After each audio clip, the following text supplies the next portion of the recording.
si chacun à son niveau avait une toute petite prise de conscience de l'importance effectivement du milieu naturel dans notre vie, simplement pendant ce confinement, que chacun puisse mettre en place, on va dire, des petites choses au quotidien sur son déplacement, sur son choix alimentaire, sur son choix d'activité, ce serait déjà énorme.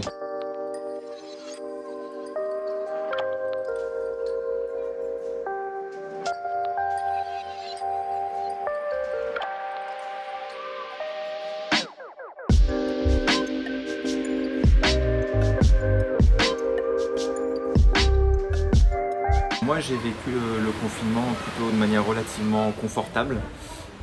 J'étais dans les quartiers sud de Marseille, à la Madrague de Montredon, coincé entre mer et colline avec ma compagne. Donc je dirais que mon environnement était plutôt favorable à une période d'enfermement, sachant que je pouvais sortir et être en contact, on va dire, avec le milieu naturel assez facilement. On a vu que oui, cette nature a manqué à beaucoup de personnes, parce qu'effectivement elle était plus accessible. Après, on voit que les comportements classiques reprennent malgré tout après ce déconfinement. Donc je ne me fais pas trop d'illusions non plus sur un changement radical des comportements de la population sur leur interaction ou sur l'importance de la nature dans leur vie quotidienne. Mais je dirais qu'il faudrait peut-être nous aider à mettre des dispositions en place pour avoir le temps notamment d'avoir ces interactions. Aujourd'hui, la vie est plutôt frénétique. Et on est toujours à courir après le temps, on n'a plus de temps tout simplement pour s'arrêter, pour avoir du temps pour soi et avoir éventuellement du temps à dédier à cette interaction, à ces interactions. Moi je pratique la plongée en apnée, donc en mer principalement, donc je ne considère pas comme une piscine géante, mais bien évidemment comme un milieu naturel, vivant et riche.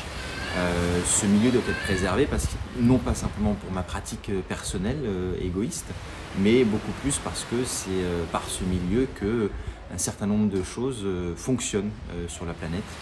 L'approvisionnement en oxygène, l'approvisionnement alimentaire par rapport aux ressources halieutiques, qui approvisionnent plus de 2 milliards de personnes en protéines animales notamment, et puis plein d'autres choses sur la biodiversité. Donc si ce milieu n'est pas préservé, on va tout simplement à notre perte.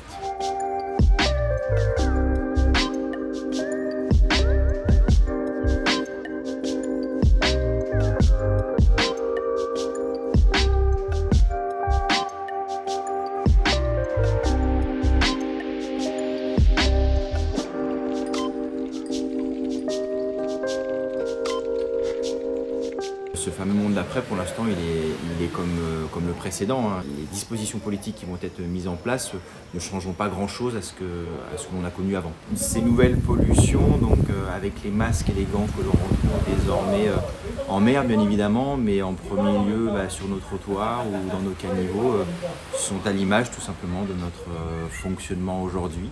Donc ces déchets s'ajoutent aux déchets alimentaires que l'on retrouve dans la rue, qu'on retrouve dans la mer, aux déchets plastiques. Donc c'est un constat aussi supplémentaire que rien n'a vraiment changé suite à ce déconfinement.